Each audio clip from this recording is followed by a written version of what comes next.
Our daily Bible reading for January 23rd. Our reading today comes from the Gospel of Matthew, chapter 12. We'll be reading verses 1 through 21. Matthew chapter 12. At that time, Jesus went through the grain fields on the Sabbath. His disciples were hungry, and they began to pluck heads of grain and to eat. But when the Pharisees saw it, they said to him, "Look, your disciples are doing what is not lawful to do on the Sabbath."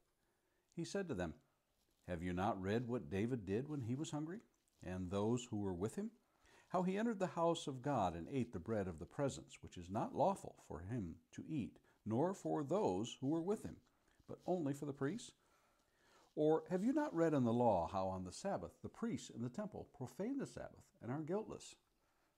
I tell you, something greater than the temple is here. And if you had known what this means, I desire mercy and not sacrifice, you would not have condemned the guiltless, for the Son of Man is Lord of the Sabbath." He went on from there and entered their synagogue, and a man was there with a withered hand. And they asked him, "Is it lawful to heal on the Sabbath?" so that they might accuse him. He said to them, "Which of you who has a sheep, if it falls into a pit on the Sabbath, will not take hold of it and lift it out? Of how much more value is a man than a sheep? So it is lawful to do good on the Sabbath." Then he said to the man, "Stretch out your hand."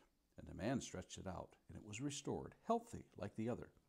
But the Pharisees went out and conspired against him, how to destroy him.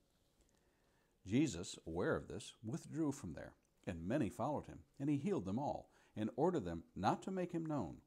This was to fulfill what was spoken by the prophet Isaiah.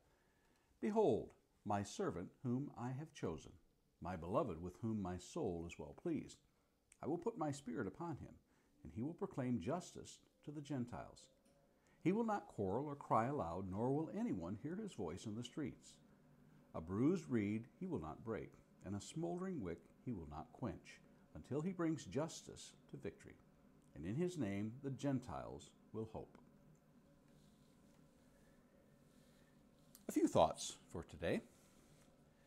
There is a show that has become very popular in recent years. Its premise is that people bring objects to a professional appraiser to find their worth.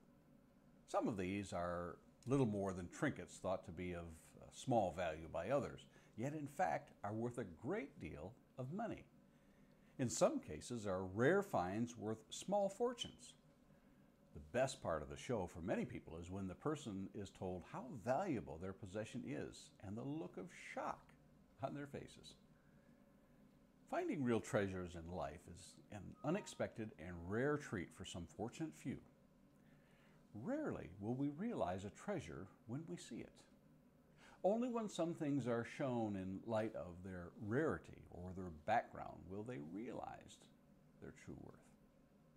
When the Pharisees and their critical eye beheld the disciples eating grain, they were quick to point out the laws which were broken. Jesus reminds them of an act in the life of David that set a precedent for their actions, and in connecting the events shows that he himself was Lord of the Sabbath, and as such was greater than the temple. No doubt the Pharisees would not accept the teaching of Jesus that he had put before them. How shocked they would have been to truly have realized the worth of the one who stood before them. What a shame to let a rare jewel slip through their fingers. What a shame today when that pearl of great price is passed by. And a question of the day. Have you ever thought of the worth of salvation and what a great price was paid for your soul? And finally, a thought to meditate on this day. There are few things, if any, that hold its value like wisdom. Treasure the scriptures that you have read today as your most prized possession. And those are our thoughts for today, January 23rd.